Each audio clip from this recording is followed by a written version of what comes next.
Здравейте! Ние се намираме тук в гората отново на път да покараме малко, но преди това ще ви обясня какви са разликите между GH2 и старата ми X2 Factory. Може да покажеш твоята за пример на какво мяса. Ето може да видите, това не е Factory, това е Performance, но има повече настройки, иначе е същата. Да, Factory просто има повече настройки, иначе е същата на външен вид. И е нали с кашима. Нека сега да започнем. GH X2-ката, само ще кажа, шметна, тук може да забележите, че теншъна не е като на предишната генерация GH X2, тук се асив, там беше мисля, че дори с теншъна на пружинния шок кашима. Беше много готино изглеждаше, но този работи по-добре. Така, значи аз моята X2 предишната я карах на... Нека да започнем с въздуха, с налягането, защото карах я на около 270 и 80 PSI, като имайте преди, че тя беше по-старата, така че може с новата X2 това да се намали, тъй като нали, те правят, за да може просто на по-малко налягане да карат по-тежки карачи. Но тук, в този случай с DH-X2, което е на пружина, карам за мен сетъпа, който е 550 OBS пружина, ми е перфектна, дава ми около 25% сак, между 25 и 27% сак, не мога точно да кажа, защото виждате колко ужасно е за измерване. Ако мадем пружината, нали, тя си влиза свободно, с пружина не става за измерване въобще, ужасно при мен. Какви настройки карам? Така, нека сега първо да ги покажа, после да ви кажа именно какви карам. От тук отдолу имаме High Speed Rebound, 8 клика. Тук горе имаме Low Speed Rebound, 20... Червеното. Да, червеното 22 клика. И Low и High Speed компресор също по 22 клика. Така карам аз. Карам ребаунда, High Speed ребаунда, на... Първо да ви кажа, че на Fox ребаундовете те се смятат от най-навъртяната позиция на ребаунд, т.е. най-бавния ребаунд към най-бързия. Нека да започнем сега с High Speed ребаунда. High Speed ребаунда от най-бавен към най-бърз съм отвъртял 2 или 3 клика, т.е. си го карам по-бавничък сравнително. Low Speed ребаунда го карам на между 7, не, т.е. то не може между, ми дават го от 7 до 8, аз го карам на 8 отвъртени от макса, което е 22 клика.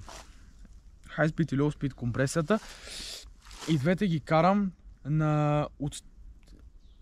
дават го между 4 и 5 отново, отвъртени, аз Low Speed компресията карам на 5 отвъртени, High Speed компресията карам на максимално навъртяна, тъй като в момента това не е тази пружина, която трябва да бъде. Това е 450 OBS, просто другата е в период на доставка. И просто така, не е тук. Нека набързо да обясниш на какъв сак се кара ендурото и на какъв се кара DH-а. Така, ендурото се кара на, грубо казано, на 20% сак. Сега много може да ми кажат, ама аз за какво съм дал смисъл толкова пари за колело и 20% сак мога, смисъл вие може да ми кажете и аз ще ви отговоря с същото мнение, че на 20% сак колелото е отвратително твърдо, има чувство, че просто не прави нищо. Дори с пеншъна ви да коства 2000 лева, пак не е толкова мек, колкото са ви очакванията, не е като да карате по-облак, нищо подобно. На 20% сак, но 20% е сага, тъй като на повече сак губим самата производителност на колелото. В смисъл не е същото и 20% сак са си оптимални за един ендурак, като говорим 170 ход, 180 ход. На 180 ход може малко да вдигнем на 20, но никога да не ходим към 25, камо ли 30. DH от друга страна го карат между 25 и 30. Като отпред имаме 200 ход, който аз си карам на 25% сак. Отзад имаме шок, който в момента сигурно карам на 35, но както казах, пружината ми е мека. След като взема другата, ще ми падне до 25. Пружината, за отзад казвам, за задния ход по-скоро, не пружината, може да се кара на 30% сак, поне според мен, като мое мнение, тъй като Скот Гамблера в момента е с 200 ход отзад. А както знаем, Propane Rage или Santa Cruz V10 увеличават този заден ход повече отколкото предния. Т.е. с 200, което е максималният ход за преден амортисьор, без значение марката. Отзад, дори със същия размер шок, може да, тези марки повишават хода на рамката. И при Propane Rage шока е същия, 225/75, но хода на рамката е 215. И тогава, лично според мен, може да си позволим да караме на 30% сак. Смисъл напълно възможно Защото имаме супер много ход. Да, защото имаме ужасно много ход. Сега 21,5 см, представете си го на вил какво ще е. Смисъл, да. И да, като цяло това са най-главните разлики. И също, най-главната разлика между двете, между пружината и въздуха, ще го кажа така по-набързо. Въздуха имаме супер голямо дебело стеншън, който влиза в долу дебелото ни буре. Така ще го кажа, макар че не е буре, ми е просто кен. Да, кена. И когато стеншъна влиза в кена, там самия стикшън, самото прихлъзгване, да, на български, не влиза толкова свободно, тъй като е по-голям диаметъра и на двете. А тук може да видите колко е малък стеншъна като диаметър при пружинения шок и работи по-свободно. Също така, въздуха там си прави някакво налягане, създава, нали, не е така по същия начин, а тук има една пружина, всичко е по-механично, по-лесно, по-линейно, мога така да се изразя също, тъй като въздушните шокове, първо, че са по-прогресивни със сигурност, второ, че може да регулирате прогресивността с едни шайбички, които се наричат volume spacer, токени, всеки им казва различно, те просто заемат част от въздуха, все едно заемат пространство, но не са реално въздух, не са налягани, ми са пластмаса. Така, нека сега да попитам, кой трябва да кара въздушен шок, кой трябва да кара пружина и къде трябва да се карат тези шокове, за какво са предназначени? Добре, сега ще дам отговор на този въпрос. Значи, хората с въздушен шок, според мен, въздушният шок е шок, който от Хиксе до Trail All Mountain, нека до All Mountain да го сложим, би ни вършил перфектна работа. Тъй като колелото с въздушен шок е по-плейфул, по-лесно като цяло се педалира нагоре и като цяло въздушния шок точно за тези стилове би ни свършил по-добра работа, отколкото пружинния, тъй като... Нека само да добавя нещо за въздушния. Хубавото е, че той е прогресивен и когато е малко ход на рамката, да не ботънваме супер лесно. Да, именно, както аз казах, нали, пружината е линейна по принцип, макар че има прогресивни пружини, но това е друг въпрос, те струват много пари.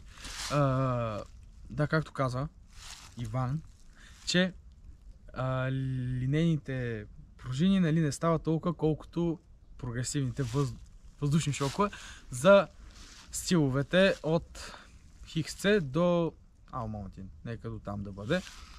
Оттам нагоре, като дойде ендурото,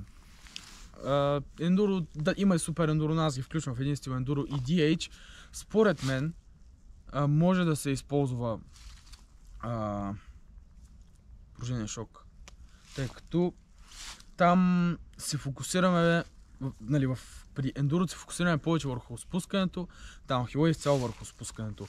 И просто искаме да сме максимално прилепени към земята, максимално да няма никакви пречки, докато караме. В смисъл, то пречки, неравенства, много ясно, че ще има, но да няма пречки, които самото колело създава. Неудобства, което въздушният шок е хубав, но пружинният шок върши по-добра работа в тези случаи. Макар че не е прогресивен, но примерно тази рамка, ние да сме ви показвали за флипчипа, как променя изцяло прогресивността на рамката. Може да стане доста прогресивна рамката и всички нови рамки, пак казвам отново прогресивни, са прогресивни. Нека само като последен въпрос да задам, като за край на клипа. Като последен въпрос, който аз забравих преди малко за клипа, къде според теб се карат пружинните шокове по-добре и къде въздуха, на какъв терен се представя по-добре, кое от двете? Добре, това е много добър въпрос, ще да последна малко.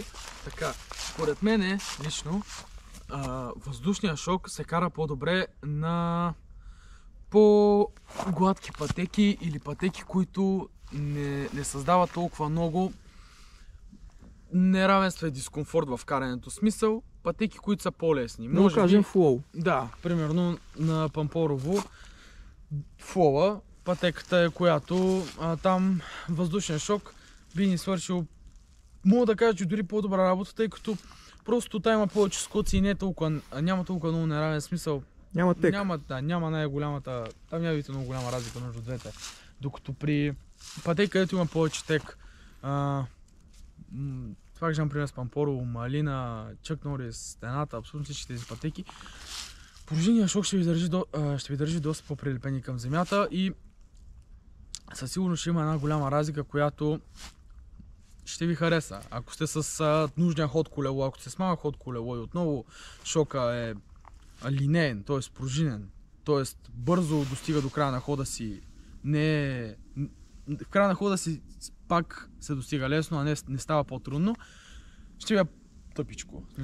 Добре, като последен въпрос, за човек, който гони времена, кое според теб е по-добро за него, например, ако той кара повече тек? И какви ще са предимствата на това, което избереш? Тук въпросът е много особен и тук ще кажа, че е изцяло лично предпочитание. В смисъл, каквото ви избере, тъй като на тази пътека, на която аз съм качвал за време, там има една част изключително много въртене, а пружинният шок в точно тази част е отвратителен. В смисъл, то сено караш някакво магаре буквално да ходи. В смисъл, ужасно е. Много трудно се върти с пружинен шок и като цяло убира ви цялата кинетична енергия и въобще не се прехвърля енергията към колелото, към колелата и въобще не върви колелото, всичко убира шока. И за това е изцяло лично предпочитание, зависи какво ви я харесвате. Мисъл, изцяло лично предпочитание, отново казвам, не зависи от пътеката, не зависи от нищо. С каквото вие се чувствате по-добре и правите по-добро време, то това е за вас. В този случай, в който гоните времена и без значение дали карате тек или флоу, тук вече, щом гоните време, предполагам, че може да карате достатъчно много, че пътеката да не има значение, всичко да е лични предпочитания. Това е за шоковете. Да. Скоро какъв клип може да очакват? Скоро може да очакват клип, в който правя in-depth ревю на колелото, като обяснявам за всяка част. Числа доста ще има. Числа, да, ще има като Reach, Seat, Tube Angle, Head Angle, Wheelbase, да, и още всякакви такива неща. Ще ви обясним какво означават. Естествено ще ви покажем. Може дори да се опитаме да ги измерим, ако намерим добра рулетка. Да, бихме ги измерили също. Нека за сега да си кажем чао и да ви очакваме в следващия клип.